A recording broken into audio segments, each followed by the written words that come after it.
31장. 야곱은 라반의 아들들이 뒤에서 쑥덕거리는 소리를 들었다. 야곱이 우리 아버지 재산을 이용해서 자기 이속만 차리는데 우리 아버지는 손해만 보고 있다. 동시에 야곱은 라반의 태도가 달라졌다는 것도 알게 되었다. 자신을 대하는 태도가 전과 같지 않았던 것이다. 그때 하나님께서 야곱에게 말씀하셨다. 내가 태어난 고향으로 돌아가거라. 내가 너와 함께 가겠다. 야곱은 라헬과 레아에게 기별하여 그의 가축대가 있는 들에서 만나자고 했다. 야곱이 말했다. 내가 보니 그들의 아버지가 나를 대하는 태도가 달라졌어. 나를 예전처럼 대해주시지 않소. 그러나 내 아버지의 하나님께서는 변함이 없으셔서 지금도 나와 함께 계시오. 내가 그들의 아버지를 위해 얼마나 열심히 일했는지는 그들이 잘 알 것이오. 그런데도 그들의 아버지는 몇 번이나 되풀이하여 나를 속이고 내 품삯도 번번이 바꿔 셈했소. 그러나 하나님께서는 그들의 아버지가 내게 해를 입히지 못하게 하셨소. 그들의 아버지가 얼룩진 것이 자네 품삯이 될 것이네 하고 말하면 온 가축이 얼룩진 양과 새끼를 낳았고, 그들의 아버지가 이제부터는 줄무늬 있는 것이 자네의 품삯이 될 것이네 하고 말하면 온 가축이 줄무늬 있는 새끼를 낳았소. 하나님께서는 몇 번이고 그들의 아버지의 가축을 이용해 내게 갚아주셨소.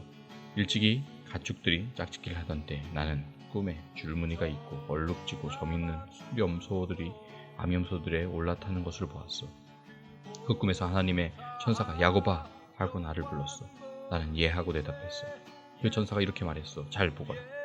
가축들 가운데 짝짓기를 하고 있는 염소들을 다 줄무늬가 있고 얼룩지고 점 있는 것뿐임을 알아두어라. 라반이 이제까지 내게 어떻게 했는지 내가 다 안다. 나는 베델의 하나님이다. 내가 거기서 한 기둥을 거룩하게 구별해 세우고 내게 서원했다.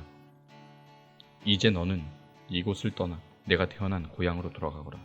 라헬과 레아가 말했다. 우리 아버지가 언제 우리를 제대로 대해준 적이 있나요? 아버지는 우리를 이방인보다 못하게 대했잖아요. 아버지가 바란 것은 온통 돈밖에 없었습니다. 그것도 우리를 팔아서 번 것인데도 아버지가 다 써버리고 말았습니다. 하나님께서 우리 아버지에게 거두어 우리에게 돌려주신 재산은 당연히 우리와 우리 자녀들 몫입니다. 그러니 망설이지 마세요. 하나님께서 당신에게 일러주신 대로 하세요. 야곱은 그렇게 했다. 그는 자녀와 아내들을 낙타에 태우고 모든 가축과 밧단 아람에서 얻은 것을 전부 가지고서 가나안 땅에 있는 자기 아버지 이삭의 집으로 떠났다. 마침 라반은 양털을 깎으러 가고 없었다. 라헬이 그 틈을 타서 아버지의 집 수신상을 훔쳐냈다. 야곱이 자신의 계획을 비밀로 했기 때문에 아람 사람 라반은 사태가 어떻게 돌아가는지 전혀 몰랐다. 야곱은 자신의 전 재산을 가지고 떠났다. 이내 유프라테스 강을 건너 길라 산지를 향해 나아갔다. 라반은 사흘이 지나서야 야곱이 도망쳤다는 소식을 들었다. 라반은 친척들을 불러 모아 야곱을 추격했다. 그들은 7일이 지나서야 길라 산지에서 그를 따라잡았다. 그날 밤 꿈에 하나님께서 아람 사람 라반에게 나타나셔서 말씀하셨다. 좋은 일이든 나쁜 일이든 야곱에게 함부로 하지 마라. 라반이 이르러 보니 야곱이 길라 산지에 장막을 쳐놓았다. 라반도 그곳에 장막을 쳤다. 라반이 말했다. 자네가 나 몰래 내빼고 내 딸들을 포로처럼 끌고 가다니 무슨 생각으로 그렇게 했는가? 어째서 도둑처럼 밤중에 도망쳤는가? 왜 내게 알리지 않았나? 내가 알았더라면 음악과 소고와 피리를 동원해서 성대한 환송식을 열어 자네를 떠나보냈을 것이네. 하지만 자네는 내가 내 딸들과 손자 손녀들에게 입맞출 기회조차 주지 않았네. 그렇게 한 것은 어리석은 짓이네. 나는 마음만 먹으면 당장 자네를 해칠 수 있지만 자네 아버지의 하나님께서 간밤에 내게 나타나셔서 말씀하셨네. 좋은 일이든 나쁜 일이든 야곱에게 함부로 하지 말라고 말이시세. 고향이 그리워서 떠난 것은 이해하네. 하지만 내 집에 수호신상은 왜 훔쳐갔는가? 야곱이 라반에게 대답했다. 저는 제게서 장인어른이 딸들을 강제로 빼앗아갈까 두려웠습니다. 그러나 장인어른의 수호신상에 관해서는 여기는 누구에게서 그것이 나오든 그 사람은 살아남지 못할 것입니다. 우리 모두 지켜볼 테니 뒤져보십시오. 장인어른께 속한 것이 조금이라도 나오거든 그것을 가져가십시오. 야곱은 라헬이 수호신상을 훔쳤다는 사실을 모르고 있었다. 라반은 야곱의 장막과 레아의 장막과 두 여종의 장막을 사차치 뒤졌지만 아무것도 찾아내지 못했다. 그는 레아의 장막에서 나와 라헬의 장막으로 갔다.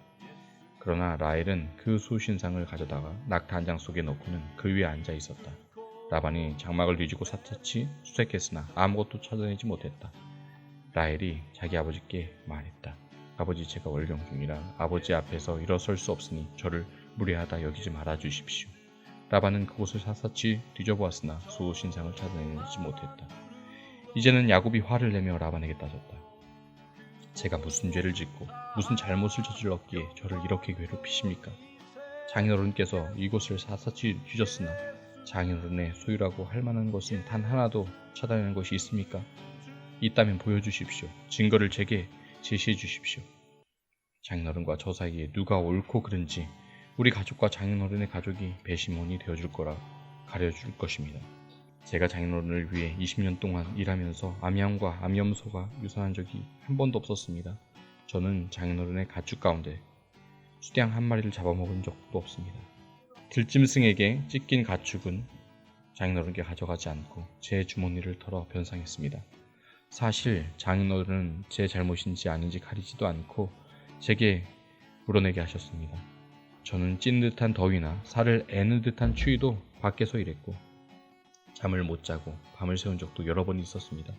지난 20년 동안 저는 장인어른의 두 딸을 얻기 위해 14년을 종처럼 일했고 장인어른의 가축을 얻기 위해 6년을 더 일했습니다. 그런데도 장인어른은 제 품삯을 10번이나 바꿔 세냈습니다. 제 아버지의 하나님, 아브라함의 하나님, 이삭의 두려우신 하나님께서 저와 함께 계시지 않았다면 장인어른은 저를 빈손으로 떠나보냈을 것입니다. 그러나 하나님께서는 제가 곤경에 처한 것과 제가 얼마나 열심히 일했는지를 아시고 지난밤에 판결을 내려주신 것입니다. 라반이 자신을 변호했다.